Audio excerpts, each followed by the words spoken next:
understanding how kids learn, and this is like anything else with Islam, where or it's like anything else we learn, where Islam has the principles and guidance that we need with it. Abu Abdurrahman reported the companions would learn to recite 10 verses, meaning 10 verses from the Quran, from the Messenger of Allah, peace and blessings be upon him. They would not take another 10 verses until they understood the knowledge and deeds they contained. They would say, we learn sacred knowledge and action together. Incremental learning. All learning happens in a very incremental fashion.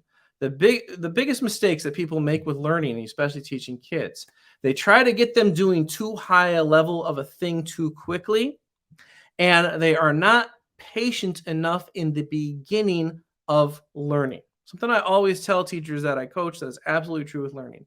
You have to go slow in order to go fast with any type of learning. When you set out to teach a kid about something, you have to start with the tiniest bits possible, really get them to master that and get confident with that before you move on to the next thing. The process of learning the Quran, which people know, actually does this very well. If you look at the books that teach how to decode Arabic phonetics, they're aligned beautifully in a very logical sequence where if you learn part one and then you learn part two, you're complemented to learn part three. And you learn them bit by bit, and it increases gradually in complexity before you even get to the Quran. And then even memorizing the Quran works that way, where you start with the shorter surahs and going to the longer ones. This is how, learning is like this. I tell people it's like this. It starts small and it builds up incrementally. And,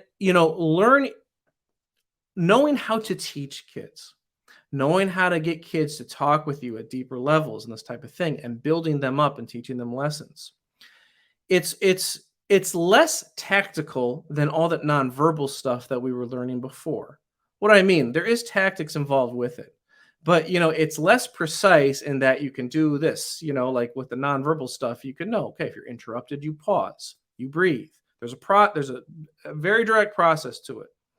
Teaching kids and building them up, there can be procedural aspects to it, but it is really more a mentality that you have to develop more than anything.